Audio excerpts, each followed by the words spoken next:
एक समय था जब बृजभूषण जी उर्फ पंडित जी सोचते थे कि जब उनकी नौकरी नहीं रहेगी तब वो क्या करेंगे, कैसे समय काटेंगे। उस वक्त की कल्पना मात्र से उन्हें सिहरन हो जाती थी। लेकिन समय का चक्र ऐसा घूमा कि अब उनके पास जरा भी फुर्सत नहीं होती और उनका सारा समय एकदम सही बातों में बीत रहा है। गीता ज्ञान ने उन्हें जीवन को सही तरीके से जीना सिखा दिया है। आपसी रिश्तों से लेकर समाज के जटिल संबंधों तक को देखने का, संभालने का नया नजरिया दिया है। लोगों का विश्वास और सम्मान भी इन्हें गीता ज्ञान की बदौलत मिला है। आज ऐसा ही एक सम्मान फिर उन तक पहुंचा है। उन्हें यानी पंडित जी को एक स्कूल में बुलाया गया है जहां उन्हें छोटे छोटे बच्चों को गीता ज्ञान देने का अनुरोध किया गया। ये सम्मान भी उन्हें उनके ही एक पुराने शिष्य ने दिया है जिसे पंडित जी ने लगातार कई साल ट्यूशन पढ़ाया था। ये उन दिनों की बात है जब पंडित जी कॉलेज की पढ़ाई करने के साथ साथ अपना जेब खर्च निकालने के लिए छोटे बच्चों को ट्यूशन पढ़ाया करते थे। उन्हीं बच्चों में सुनील भी एक था जो एक बहुत छोटी कक्षा से ही पंडित जी के पास ट्यूशन पढ़ने आने लगा था और हाई स्कूल तक लगातार उनसे ही पढ़ता रहा। पंडित जी को सारे बच्चों में सुनील सबसे ज्यादा प्यारा था क्योंकि वो बहुत शांत और सौम्य बच्चा था। पढ़ाई के प्रति हमेशा से गंभीर और संवेदनशील भी था। उसके इन्हीं गुणों के कारण वो जिससे भी मिलता उसे अपना बना लेता। यही सुनील आज एक स्कूल में अध्यापक बनकर बच्चों का जीवन संवार रहा था। पढ़ाई पूरी होने के बाद भी वो पंडित जी के संपर्क में रहा और जीवन के हर छोटे बड़े अवसर पर उसने पंडित जी से सलाह ली और उन्हें शामिल किया।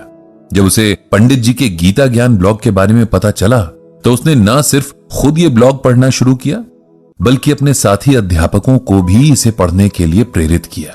और आज वो पंडित जी के घर आया था उन्हें आमंत्रण देने के लिए कि वे अपने गीता ज्ञान से उसके स्कूल के बच्चों को भी कुछ सिखाएं ताकि जीवन की नींव डालने वाले इन सालों में उन्हें कुछ ऐसा सीखने को मिले जिससे उनके सफल जीवन की इमारत तैयार हो सके।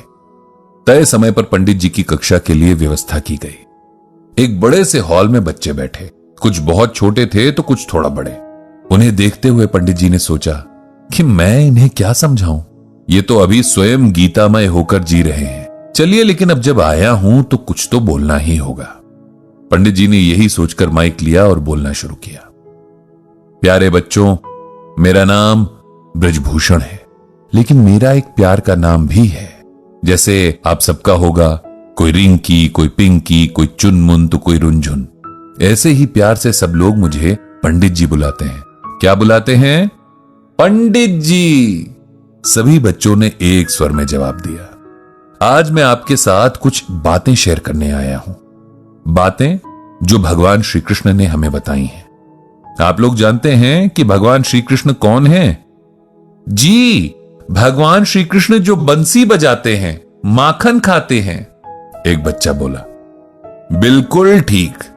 इसके अलावा और क्या करते हैं भगवान श्री कृष्ण? राक्षसों को मारते हैं, जो गलत काम करते हैं उन्हें पनिशमेंट देते हैं। एक और प्यारा सा बच्चा बोला, हाँ बिल्कुल ठीक। पंडित जी खुश होकर बोले, तो प्यारे बच्चों, आज उन्हीं भगवान श्री कृष्ण की कही कुछ बातें बताऊंगा, आप ध्यान से सुनना, ओके? सारे बच्चे एक साथ बोले, ओके पंडित जी। बच्चों, मैं आपको एक श्लोक सुनाऊंगा। जैसे हिंदी में कविता होती है ना, इंग्लिश में जिसे पोम कहते हैं, वैसे ही संस्कृत भाषा में श्लोक होता है। तो मैं आपको एक श्लोक सुनाऊंगा और उसका मतलब भी बतलाऊंगा। तो पहले श्लोक सुनिए। ध्यायतो विषयान पुंसः संगात संजायते कामः कामात क्रोधो अभिजायते। इसका मतलब यह है कि वस्तुओं के प्रति अधिक लगाव होना भी व्यक्ति की असफलता का कारण बनता है। इसीलिए व्यक्ति को चाहिए कि वो खुद को हर तरह के लगाव से दूर रखे, क्योंकि वस्तुओं के लगाव से हर पल एक इच्छा जन्म लेती है जिसकी पूर्ति न होने पर व्यक्ति क्रोध और दुख का भागी बन जाता है, जिसके चलते सफलता के मार्ग में बाधाएं उत्पन्न होने लगती हैं। समझे बच्चों? एक भी बच्चे का हां में जवाब नहीं आया और इस बात से पंडित जी को बड़ी खुशी हुई, क्योंकि यही बात तो बच्चों में सबसे खास होती है कि वो मन के सच्चे होते हैं, किसी का मन रखने के लिए भी झूठ नहीं बोलते।